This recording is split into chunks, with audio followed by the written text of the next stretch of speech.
Hi everyone, once again back to my new episode of Hero Podcast. In today's episode, we have Mr. Neeraj Tiwari with us. So before starting, let me introduce about Neeraj. Neeraj is currently working as an assistant professor in CRT College, Meerut. He's also a very good motivator to all his students. Apart from that, this year he has been recognized for the two big certification, NPTEL from IIT Madras and ICT from Kanpur. Hello, Neeraj. Welcome to the episode. How are you? Thank you so much, Soham. I'm fine. You? All good Neeraj so जैसा कि हमें पता है कि ये जो episode है ये मेनली ऑल अबाउट एजुकेशन से रिलेटेड है और बाकी सबसे पहले मैं बहुत बहुत थैंकफुल हूँ आपका कि आप आए और आपने ज्वाइन किया इस पॉडकास्ट में तो एनीथिंग यू वांट टू से कैसा लग रहा है आपको इस पॉडकास्ट में आके बहुत अच्छा, बहुत अच्छा, बहुत अच्छा लग रहा है शुभम। और मुझे लगता है कि ये हमारा एक फर्स्ट यहाँ से स्टार्ट कर रहे हैं इस लेवल पे। तो मैं भी आपके साथ जुड़ के बहुत खुश हूँ और ये काफ़ी अच्छा सेशन रहने वाला है जो मैं समझ पाता हूँ। और थैंक्स नीरज शिक्षा की थैंक हम यू बात नीरज करते हैं, शिक्षा पर हम बात करेंगे तो शिक्षा सदैव अच्छा ही है। तो फिर नीरज जी स्टार्ट किया जाए या sure sure Shubham, start now. तो मेरा जनरली जो सबसे पहला सवाल होता है मैं लोगों से यही पूछता हूँ कि हाउ दे हैव स्टार्टेड कैसे आपका करियर स्टार्ट हुआ क्या प्रॉब्लम्स आई और क्यों आपने teaching as a profession choose किया सो आप बिल्कुल अपने बिगनिंग से बता सकते हैं कि what was your story Shubham, मेरी जो प्रारंभिक शिक्षा यानी मेरी जो प्राइमरी एजुकेशंस रही है, हम मैं प्रॉपर गांव से ही बिलोंग करता हूँ। और एक प्राइमरी स्कूल से जिसको आज लोग अवॉइड करते हैं आज के डेट में, मेरी education start from the our village primary schools. और वहाँ से my family background are also a teaching field. My grandfather and father also a teacher. तो मैं वहाँ जब जाता था तो अपने पेरेंट्स को भी देखता था, तो वहाँ से भी थोड़ी थोड़ी चीज़ें लर्न करता था उनसे। और स्टोरी सुनता था, लोग बताते थे कि आपके परदादा ऐसे थे, ग्रेट ग्रैंडफादर ये व्याकरणाचार्य हुआ करते थे। तो उनसे मैं थोड़ी थोड़ी चीज़ें सीख कर और मोटिवेट होता था। फिर उस जर्नी में फिर मैं जब क्लास 7 8 प्राइमरी एजुकेशन मेरी कंप्लीट हुई, फिर मैं जब प्राइमरी के पास आया था, अगर प्राइमरी में मेरा स्कूल चेंज हुआ। स्कूल चेंज होने के बाद फिर मैं 8 to 10 किलोमीटर में बाइसिकल से जाता था और स्कूल में जाना, फिर वहाँ पढ़ना आना। तो मेरे जो प्रिंसिपल्स हुआ करते थे, गणेश शुक्ला जी को मैं देखकर थोड़ा थोड़ा मुझे अच्छा लगता कि फ्यूचर में just I want to become a teacher. और मैं एक as a teacher we can do for our village schools, for for me also and for my parents also. देखो वहाँ से जैसा बच्चा सोच सकता था तो मैं वहाँ सोचता था। और उस थॉट्स के दौरान फिर जब मैं ग्रेजुएशन में आया इन बीटेक प्रोफेशन में आया कि when I saw my teachers, जब मैं अपने टीचर्स को देखता था तो मुझे लगता था कि नीरज मुझे भी इस फील्ड में जाना चाहिए। अच्छा और फिर क्लासेस में जब मैं बैठता था तो मेरी जो एक्टिविटीज थी, लॉट ऑफ माय फ्रेंड्स, जो मेरे फ्रेंड्स भी हुआ करते थे, तो वो कहते थे कि Tiwari ji you look like a professor. अच्छा एंड तो कभी कभी पहले एक से ही ऐसा आप भी था। टीचर की तरह लगने भी लगे थे हाँ स्टार्टिंग में ही या लोग या आपको या कहने लगे शुभम, थे तो ना फिर कभी कभी ऐसा एक दो इंसिडेंट ऐसे भी आए कि शुभम जब मैं क्लास में खड़ा रहता था कि, और मैं पोडियम के पास, मेरी अक्सर हैबिट थी, मैं लंच करके आ जाता था, पोडियम के पास खड़ा रहता था। तो जब वो मेरे फ्रेंड्स अंदर आना चाहते थे, जब मेरा फेस विंडो की साइड रहता था, तो कभी कभी बोल देते थे मे आई कम इन सर।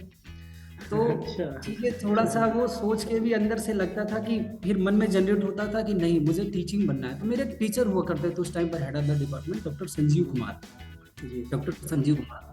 करंटली वो अब एक गवर्नमेंट जॉब में हैं और आज भी मैं उनसे टच में हूँ। तो कई सारे टीचर्स को मैं देख के वहाँ से मोटिवेट होता था और मुझे ये लगता था कि नीरज, हम मुझे एक शिक्षा जगत में ही कार्य करना है। शुभम, एक हमारी प्राइमरी में एक श्लोक हुआ करती थी, हम पढ़ा करते थे कि विद्या ददाति विनयम।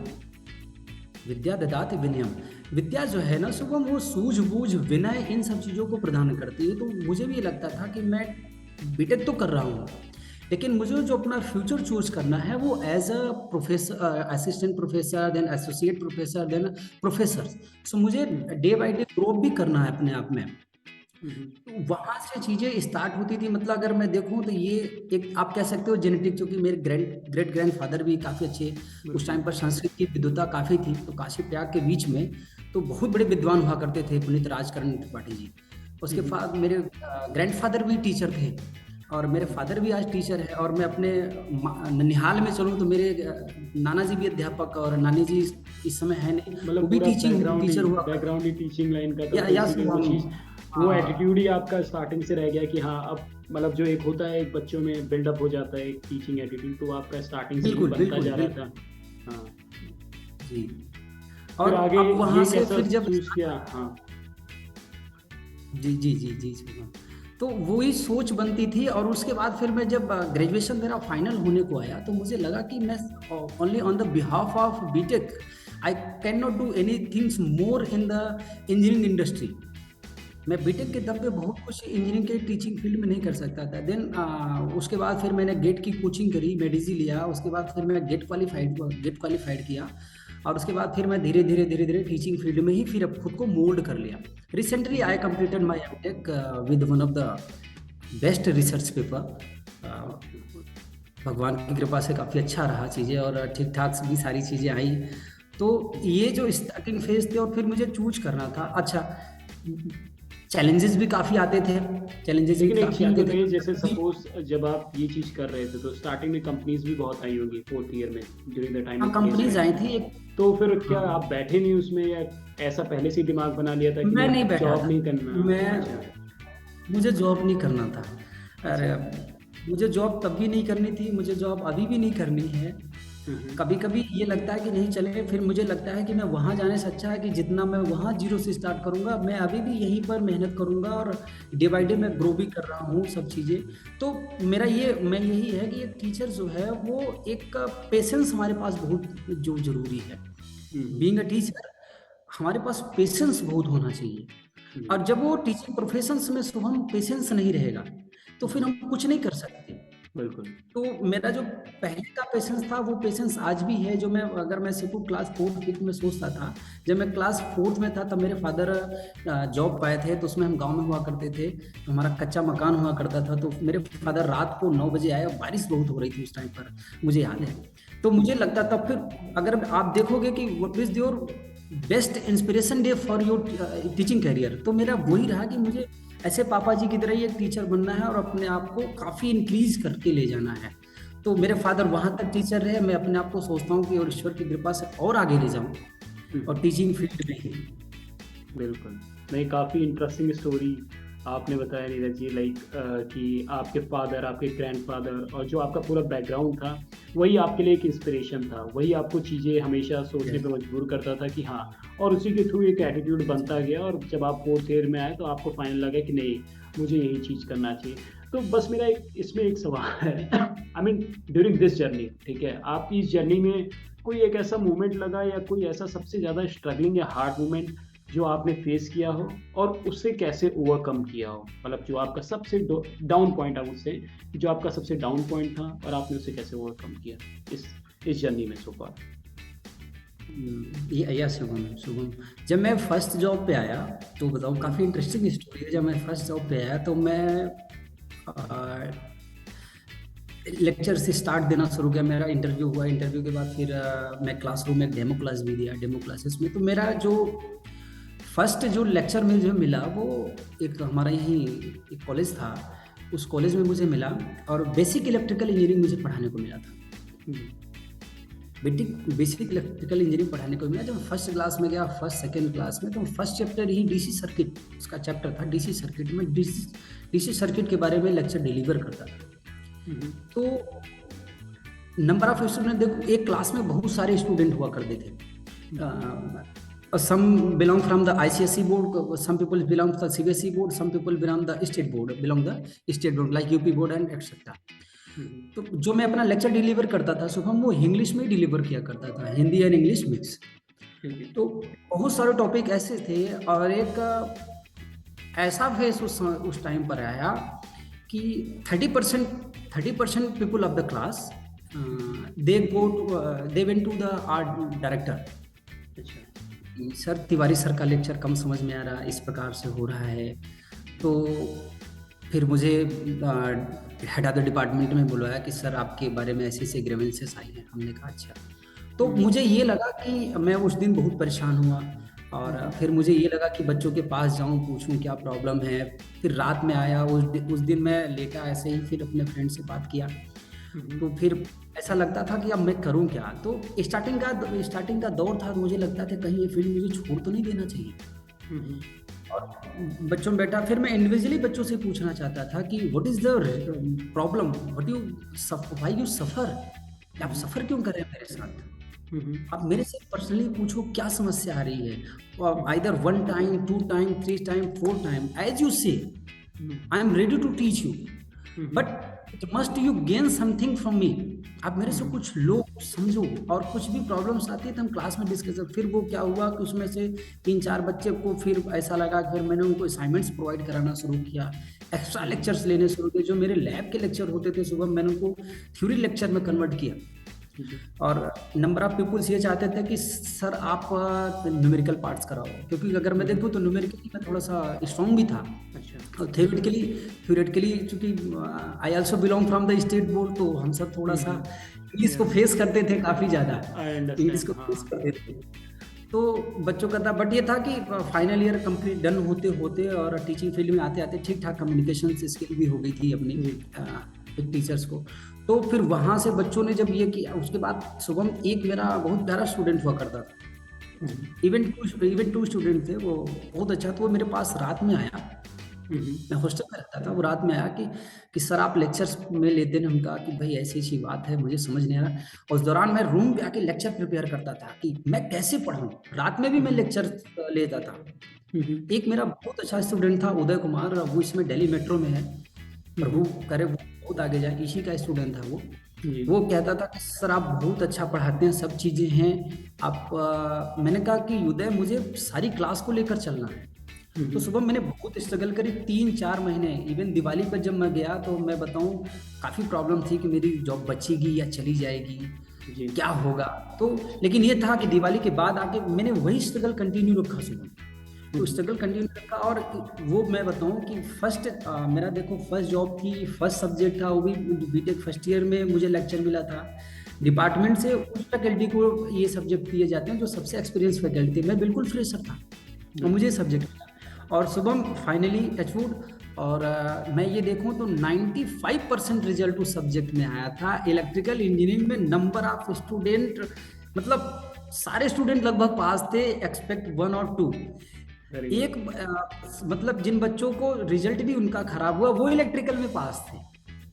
तो जब मैं रिजल्ट आया, हम लोग चेक कर रहे थे, तो सबने कहा, मैं बहुत डरा हुआ था कि पास नहीं होगा कोई, क्या होगा। लेकिन जब रिजल्ट आया तो सब बच्चे मिठाई ले गया कि तिवारी सर हम पास हो गए, तिवारी सर हम पास हो गए। तो कई सारे बच्चे थे वो आज भी मेरे से टच में हैं कि सर अगर मुझे इलेक्ट्रिकल पढ़ाने का मौका मिले, मैं आपको नोट्स को ही स्वीकार करूंगी। अब फिर जो उनके सीनियर्स हुआ करते थे, उनकी बैकलॉग्स थी, तो वो मेरे नोट्स लिए। एक बहुत अच्छा अचीवमेंट अगर मैं देखूँ तो मेरे लिए था कि जो फैकल्टी पढ़ाई उसके बाद काफी इंस्पायरिंग स्टोरी जो आपने बताई, काफी इंस्पायरिंग है। Even I got goose bumps कि जब आपने बताया कि ये फेज हुआ, ये चीजें स्टार्ट हुई, उसके बाद फिर आपने गिव अप नहीं करा, आपने स्टिल वो फाइट करते रहे। अच्छा, यहाँ पर एक मैं शुभम थोड़ी सी हंसी की बात और बताऊं कि जब मेरा ये फर्स्ट जॉब था ना, तो फर्स्ट जॉब अगर मैं देखूं तो आफ्टर 4 मंथ है, ये तो फेस तो मैं कर ही रहा था, 4 महीने बाद मैं सैलरी भी पाया था। 4 मंथ बाद मैं सैलरी पाया। तो इसमें आप क्या बताना क्या चाहते हैं, मतलब जो आपका जो स्ट्रगल मैं बताना यही चाहता हूँ ओवरकम, मैं क्या आपने किया?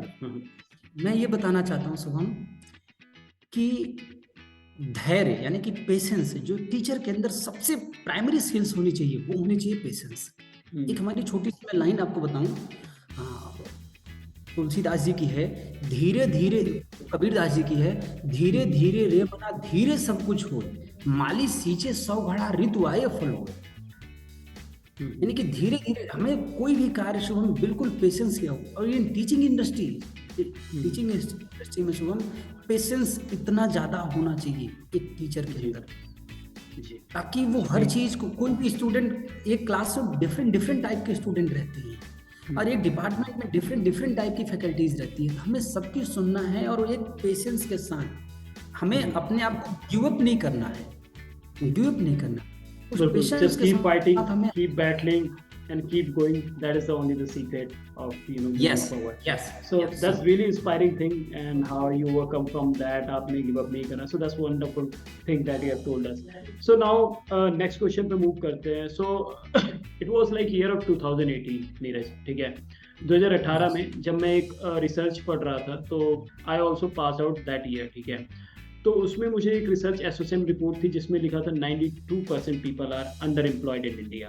इसका मतलब कि वो कुछ ग्रेजुएशन किसी और फील्ड में कर रहे हैं और जॉब किसी और में कर रहे हैं. सो इट मीन्स कि 8% लोग जिन्हें पता है कि what exactly they want to do और वो परस्यू कर रहे हैं उसी सेम करियर में. तो इतना बड़ा गैप, जो कि एक बहुत बड़ा गैप है मेरे हिसाब से. तो बीइंग एज अ टीचर, आप दोनों फेज देखा है अपने लाइफ में अपने. आपने एक एज अ प्रोफेसर फेज भी देखा है, देख रहे हैं आप, और एक एज अ स्टूडेंट भी थे आप. तो मतलब आपको क्या लगता है कि क्या एक ऐसा गैप है जो स्टूडेंट्स को मतलब फुलफिल नहीं हो पा रहा है? क्या एजुकेशन सिस्टम में ऐसा कुछ प्रॉब्लम है कि जिससे कि हम लोग इतना बड़ा मार्जिन या गैप क्रिएट हो पा रहा है? तो मतलब आपका क्या ओपिनियन है इस पे, और आप क्या सोचते हैं इसके बारे में? शुभम, ये बहुत ही अच्छा क्वेश्चन है आपने कर किया है. बीइंग अ टीचर हमें ये जानना भी चाहिए कि स्थिति क्यों है, और अब क्राइसिस जो है वो या तो स्टूडेंट्स को सही. तो आपके सबसे पहले कि थैंक यू सो मच, आपने इस प्रकार का क्वेश्चन अगर किया है. शुभम, फर्स्ट थिंग्स मैं लेना चाहूँगा इस पर कि हम जब पढ़ा करते थे, तो मे बी आपने भी पढ़ा होगा, हम तो नैतिक शिक्षा के नाम के पढ़ते थे, आप पढ़े होंगे मोरल वैल्यूज के नाम से. अगर सीबीएसई बोर्ड से, I think you belong from the CBSE board. Exact. हम लोग मोरल वैल्यूज पढ़ते थे. अब नाउअडेज ऐसे सब्जेक्ट्स को क्या कर दिए हैं लोगों ने, एक साइड पर रख दिया है. हमारी प्रायोरिटी बन गई है कि ओनली फिजिक्स केमिस्ट्री मैथ में पास हो जाना है और बीटेक कर लेना है, बीसीए कर लेना है, ये कर लेना है. समझ रहे हो ना? हम ऑप्शंस भी ले रहे हैं तो ओनली 3 सब्जेक्ट्स के ले रहे हैं. तो हमें जो सोचना है सुबह, हम जो मैं बात कर रहा था मोरल वैल्यूज एंड या फिर नैतिक शिक्षा की, इसमें first things will occur what is the value education. Value education provide us the right direction for our future. Value education से तो हमें जो समझना है, यानी कि जो हमारी मूल शिक्षा है, हमें सबसे पहले मूल शिक्षा पे जाना है. हम कर कुछ रहे हैं, जा कहीं और रहे हैं. अब पेरेंट्स की भी सोच, इससे पेरेंट्स को भी मैं कहना चाहूँगा, वो सोचते हैं भैया फलाने दोस्त का लड़का ये करके वहाँ चला गया, तुम्हें भी यही करना चाहिए, वहीं चला जाना चाहिए. आज के डेट में अगर मैं बात करूँ शुभम, तो number of students are belong from the mechanical, electrical, different field, but they only want to do job in IT industry. They only want to do jobs in IT industry. That is the very wrong things. That is the very wrong things.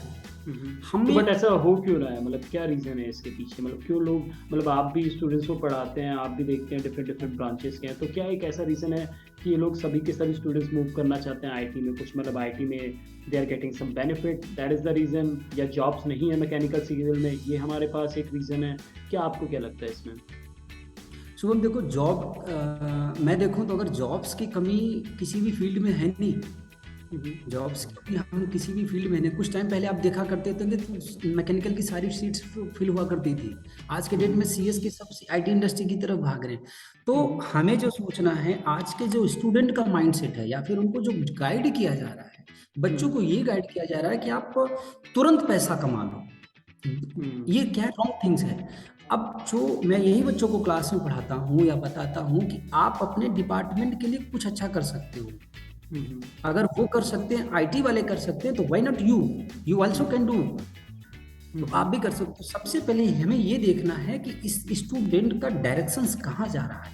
हमें उसको, जैसे लोगों के मन एक interest आता है, तो ये जो प्रॉब्लम्स है, इस माइंड सेट को हमें हटाना है कि only IT industry is better in India. Only IT, ऐसा हो ही नहीं सकता. एक पहिए पे गाड़ी चल नहीं सकती. तो हमें क्लासरूम से ही direct after completion of BTech या फिर एनी अदर ग्रेजुएशन, हमें ये चीज़ नहीं करनी. हमें क्लासरूम से ही बच्चों को प्रॉपर तरीके से समझाना है कि if you belong from the mechanical engineering और electrical engineering, you know a lot of companies in mechanical engineering also. अगर आप देखिए टाटा भी है, जैसे आप मैं बात कर रहा हूँ टीसीएस में है, अगर आप टीसीएस में भी जा सकते हैं तो आप टाटा में भी पहुंच सकते हैं मैकेनिकल के बिल्कुल। बच्चे। अब अगर हम इलेक्ट्रिकल की बात करें, बट इलेक्ट्रिकल आपने की जो एक टैलेंट पॉइंट बोला कि क्या नाम है, लोगों को आज के टाइम में पेशेंस नहीं है, लोग जो बच्चे हैं वो बिल्कुल आईटी इसलिए भाग रहे हैं क्योंकि पैसा बिल्कुल जल्दी मिल रहा है, कि उन्हें ये लग रहा है कि हाँ तुरंत सडन पैसा तुरंत चाहिए चाहिए, लोगों दे को, need the money right now तुरंत। Without doing any yes, effort. So तो बिल्कुल मैं आप ये अभी सही कुछ दिन पॉइंट कर पहले, रहे हैं। हाँ, जिसकी वजह से हमारा लैक यस हो रहा है वो एजुकेशन, और जो चीज वो बिल्कुल कर रहा है। I totally agree on this point Neeraj with you. और जो बिल्कुल, आप जो हमें इम्प्रूवमेंट की हम बात कर रहे पेशेंस बना के हैं। चलना पड़ेगा। जी। पेशेंस जब तक हम नहीं बनाएंगे शुभम, क्योंकि अगर मैं सपोज करूँ कि I also belong from the electrical and electronics engineering. number of people say Tiwari ji, just do one language, either Java or Python or PHP, and you can earn more money from the IT industry, more money from the, मुझे पता है हम earn कर सकते हैं, लेकिन शुभम फिर वही आएगी कि जो रेशियो बनता चला जा रहा है, हम करना कुछ और चाह रहे हैं और हम और कर जा कुछ रही और, है। ये फिर क्या है, हमारा रॉन्ग डायरेक्शन है। We can not grow. पैसा हम कमा सकते हैं, लेकिन क्या हम अपने आप को सेटिस्फेक्शन दे पाएंगे? फिर एग्जैक्टली पैसा सेम। है तो अगर सब मैं कुछ आपको है। एक एग्जांपल दूं, सेम आपको मैं जी एग्जांपल दूं कि आजकल लोगों को एक क्या टर्म चल रहा है पॉपुलर, आईटी में डेटा साइंस, ठीक है। बहुत सारे लोग हैं जो ये सोचते हैं कि मैं पाइथन और डिफरेंट डिफरेंट लैंग्वेजेस सीख के मुझे बहुत ज्यादा पैसा मिल जाएगा। तो सेम आई वांट टू से टू ईच एंड एवरीवन कि this is not a right direction, ठीक है। आप चीजें करो, बट आपको ये चीज जाननी है कि आपका स्किल सेट क्या है। आप कल को अगर आप पाइथन आर सीख लोगे और आप वो लैंग्वेजेस पे करने लगोगे, वो किसी के लिए भी इजीली, अगर आपने बीटेक किया है तो आपकी इतनी अंडरस्टैंडिंग बढ़ चुकी है कि आप वो काम आराम से कर लोगे, ठीक है। कर बट सकते हैं, दैट्स बिल्कुल नॉट द सही फैक्ट। सोच। आपको वो चीज करना है जो आपकी स्किल सेट मैच कर रही है। आपकी स्किल सेट देखिए, अगर आपका कम्युनिकेशन का है तो आप वो चीज में जाइए, ठीक है। आपका पब्लिक स्पीकिंग है तो आप उसमें चाहिए। अब आप एक very good, if you are very good public speaker, okay, and now you are choosing a data science type of job, so बिल्कुल that means you are not you are not justifying your things, ठीक है। आप कल को आगे जाएंगे, लेकिन वो आप खुद एक परेशान हो जाएंगे इन टर्म्स ऑफ कि अपने करियर को लेके, अपनी चीजों को लेके। तो ये चीज मैं चाहता हूँ कि कम से कम लोगों में अपना एक इंटरेस्ट बना रहे, ठीक है। तो thanks so much for giving on this answer Neeraj. बाकी मेरा जो नेक्स्ट क्वेश्चन है वो रिलेटेड टू वो है कि मतलब जैसे हम लोग, आप जो है दोनों साइड देख रहे हैं लाइफ के, ठीक है। स्टूडेंट भी थे, प्रोफेसर भी थे, तो कैसे आप रिएक्ट करते हैं जो स्टूडेंट्स लाइक जो क्या नाम है, जो अटेंडेंस शॉर्ट रखते हैं या जो चीटिंग करते हैं, या कुछ लोग जो बंक करते हैं, होता होगा, ऑब्वियस की बात है, आपके क्लासेस में होता होगा। तो उसे कैसे आप फेस करते हैं, क्या आपका रिएक्शन होता है उस पर, आप कैसे टैकल करते हैं ऐसे लोगों को? देखो शुभम, मैं बताऊं, जब हम स्टूडेंट थे तो ये हमारा अधिकार था। आज वो स्टूडेंट्स हैं, जो हमारे स्टूडेंट्स हैं, ये उनका अधिकार है शॉर्ट अटेंडेंस का, बंक मारने का, क्लास में थोड़ी बहुत शैतानियां करने का। ये मुझे लगता है कि ये छात्रों का उनका अपना अधिकार है। अच्छा, as per the my opinion, मैं उनके इस अधिकार से उनको बिल्कुल वंचित भी नहीं रखना चाहता हूँ। तो जब बच्चे कभी बंक करते हैं कि, या फिर अभी लास्ट लेक्चर में हुआ क्या कि कल मेरा एक लेक्चर था, तो उसमें क्या हुआ कि प्रीवियस लेक्चर में सारे बच्चे प्रेजेंट थे, और फिर जब मेरा लेक्चर आया तो कुछ बच्चे, सर मुझे ये वो, फिर only 2 or 3 people in the class, तो फिर वो आए। तो मैंने कहा कि देखो भाई, मैं सबके एक एक मार्क्स कट करूंगा जो बंक करेगा। एक्चुअली मेरा क्या था कि मैं फ्राइडे को जो लेक्चर लेता हूँ अपने इस सब्जेक्ट का, उसमें मैं बच्चों को एक्टिविटी कराना चाहता हूँ, और उनको अपने क्लासरूम की दुनिया से, उनको बाहरी दुनिया से मैं जोड़ने का मेरा जो प्रायोरिटी है, उनको एक इनक्लूसिव एजुकेशन मेरा प्रोवाइड करने का मन रहता है। उनको इंटर रिलेट करूँ कि जो हम किताबी बुक्स पढ़ रहे हैं, उनको इंटर रिलेट करूँ कि बाहर क्या डिमांड्स हैं, कैसे हमें करना है। तो जो बच्चों का ओपिनियन है मैं वो लेता हूँ, फिर अपने देता हूँ। तो जब क्लासेस में कभी कभी बच्चे क्या करते हैं कि वो बंक मार देते हैं, मास बंक हो जाता है, तो एज अ पर्सन मैं ये सोचूंगा कि चलो ठीक है, लेकिन बीइंग अ टीचर ये लगता है कि नहीं, बंक मार दिया, मैं कुछ आज इनको अच्छा दे सकता था। लेकिन ये है कि इसमें ये उनका अधिकार है छात्रों का, मैं इस अधिकार से उनको मैं वंचित भी नहीं रखना चाहता, क्योंकि शैतानियां करने का उनका पूरा अधिकार है। और चूंकि इसमें एक बड़ी अच्छी बात ये आती है कि अभी वो बच्चे ना, जैसे बच्चा जब पैदा होता है तो 3-4 साल तक का, तो बीटेक में आए हैं 1 साल 2 साल 3 साल तक का उनका इसका अधिकार है। बट हाँ, फाइनल ईयर के स्टूडेंट के लिए मैं ये चीज़ थोड़ा सा कम सजेस्ट करूंगा, उनको ये सजेस्ट, आप अपने फील्ड्स को डिसाइड करें। You decide your fields. If you want to go in teaching industry, if you want to go for data science or developer or testing or anything किसी भी इंडस्ट्री में जाना चाहते हैं तो फाइनल ईयर स्टूडेंट कोई यही कोई कहना ऐसा रहता है इंसिडेंट हुआ है decide- कि जहाँ पे आपको लगा हो कि हाँ ये बच्चा क्या नाम है, आपने किसी ऐसे बच्चे को पकड़ा है चीटिंग करते हुए और मतलब चीटिंग करते हुए पूछते हुए आंसर्स या कुछ, तो उसमें आपका क्या रिएक्शन रहा है? बिकॉज मैं जब था तो मैं भी कॉलेज में था तो I was like that kind of person, ठीक है, मैं चीट और ये बंक वंक करता था, तो मुझे भी लगता था कि यार जो मेरे हाँ। टीचर्स थे वो काफ़ी खड़ूस थे, वो मुझे निकाल देते थे बार बार क्लास से भी और ये सारी चीज़ें, सो मतलब दो things happen with me as well. So मतलब आपका क्या रिएक्शन रहता है बीइंग एज अ टीचर, अगर कोई चीटिंग करता हो पकड़ा, ऑब्वियसली आपने देखा भी होगा, आपने पकड़ा भी होगा ऑब्वियसली, हाँ तो मैंने आपका क्या देखा भी रिएक्शन है। मैंने आप? नहीं मैं अभी लास्ट बार हमारे यहाँ सेंटर पड़ा था तो एग्जाम हो रहा था, तो मैं ऐसे ड्यूटी मेरी रनिंग में थी तो मैं वहां पर जाते हुए देखा तो अच्छा आजकल के सुबह मैं बताऊं अभी इतना हमारा डेवलप नहीं था कि हमारा जो दिमाग था हमें कुछ करना है। तो आज के स्टूडेंट जिनको टेक्नोलॉजी के बारे में सोचना चाहिए वो ये सोचते हैं कि मुझे चीटिंग कैसे करनी है। तो बच्चा कितना अच्छा था तो बच्चा कितना अच्छा था कि हर कोई जैसे यहाँ लिख के लाता है, मैं यहाँ आपको दिखाऊं यहाँ लिख के आया था सर, वो बच्चा इतना अच्छा था वो यहाँ लिख के लाया था, अच्छा। वो यहाँ लिख के लाया था, वो यहाँ लिख के आया था। मैं उसको देखा तो फिर मैंने कहा कि देखो ये गलत चीज़ है इस प्रकार से। फिर मैंने उसको थोड़ा सा स्कोल्ड किया और वो कहने लगा कि सर कोविड सेशन है तमाम सारी, तो अलॉट ऑफ थिंग्स। फिर मैं थोड़ा सा दयालु प्रकृति का आदमी वैसे भी हूँ, तो मैंने कहा कि देखो ये तुम्हारा फर्स्ट एंड लास्ट है। तो फिर मैंने बच्चों को मैं ज़्यादा डांटता भी नहीं हूँ। मेरा एक काम मैं सिर्फ ये बच्चों से एक्सपेक्ट करता हूँ कि आप अपने सभी टीचर्स का सम्मान करें, शैतानियाँ करें, बदतमीजी मत करें। So now I'm moving to my final question, Neeraj. Generally like जो भी आपने अपने एक्सपीरियंस सीखा है so far on your journey, जो भी आपने सीखा है, what are the 5 best piece of advice you can give to anyone from your own journey, जो आपने सीखा जो लगता है कि आपको कि लोगों के लिए भी हेल्पफुल होगा क्या? जो पहली चीज है, मेरा फर्स्ट एडवाइस ये है कि वो अपने वर्क को लेकर बिल्कुल ऑनेस्ट रहे। बिल्कुल बिल्कुल। सेकंड थिंग्स, पेरेंट्स से भी बिल्कुल ऑनेस्ट रहे। ठीक है। थर्ड वन ये आता है शुभम कि एक छोटी छोटी एरर पर ध्यान दें। सबसे ज्यादा उनको जो ध्यान देना है अपने एरर पर ध्यान देना है। फोर्थ वन शुभम मेरा ये है कि उनको अपने कैरियर से रिलेटेड एक फील्ड डिसाइड कर लेना है और उनको खूब मेहनत करना। ठीक है।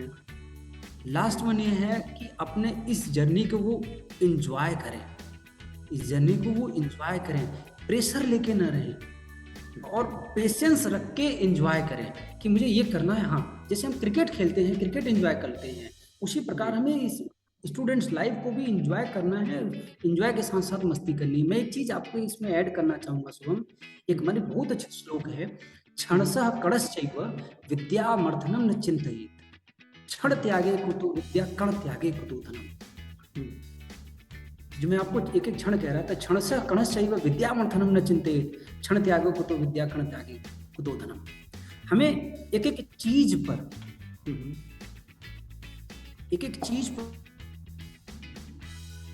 अध्ययन करना है, जो छात्रों को अध्ययन करना चाहिए। और क्षण त्यागने से क्षण चला गया तो हम विद्या नहीं अर्जित कर सकते, और कण त्याग दिए तो हम धन भी अर्जित नहीं कर सकते। तो हमें स्टूडेंट लाइफ में एक एक क्षण की कीमत होनी चाहिए कि यह क्षण हमारे जीवन में दोबारा नहीं आने वाला है। बिल्कुल, और ये हम सभी के लिए इम्पोर्टेंट है। Time is very precious for each and चीज एवरी। है आलस्य विद्या, आलस्य तो विद्या, आलस्य को विद्या। यहाँ इसी प्रकार ये है, हमें आलस्य नहीं करनी है। ये जो स्टूडेंट की लाइफ है, और मैं स्टूडेंट की लाइफ है, बहुत अच्छी लाइफ है, हमें एंजॉय करना चाहिए। मेरा एक सजेशन पेरेंट्स को भी है इसमें, एक पेरेंट्स से भी सजेशन है कि लाडयेत पंचवर्षाणि ताड़येत 5-10 वर्षाणि षट 10 वर्षाणि पुत्रम मित्रम समाचरेत्। 5 वर्ष तक बच्चों को लाड प्यार कर, उसके बाद उनको ताड़ना दो, और वही टाइम है। तो पेरेंट्स से भी यही रिक्वेस्ट है कि हमारा बच्चा, तो जो मेरी बच्चों को भी एडवाइजेस रही है यही, पेरेंट्स से भी यही है कि वो प्यार तो दो, साथ साथ उनको ताड़ना भी, ताकि वो ग्रोथ कर सके। और कंक्लूजन ये निकलता है कि मेरे प्यारे बच्चों, सभी से जो इस वीडियो को आगे देखेंगे, जैसे भी करेंगे, अपने एक एक क्षण की कीमत करें। बिल्कुल बिल्कुल, and that is very important for each and everything here. So time is very precious for each and everyone. It is for me as well, Yes. it is for you as well. अभी हमें life में सभी को आगे बढ़ना है, so for that you need to be respect your time, always value your time. हर चीज़ देखो कि आप जो भी अपना टाइम स्पेंड कर रहे हो उसकी क्या इंपॉर्टेंस है, बिकॉज टाइम एक ऐसी चीज़ है जो कि वापस नहीं आएगा. So that's all we have for today. Thanks, Neeraj ji, for joining me on this podcast. It was a wonderful conversation with you. So please stay tuned, everyone. Stay smart, stay wonderful. I'll back with another podcast as well.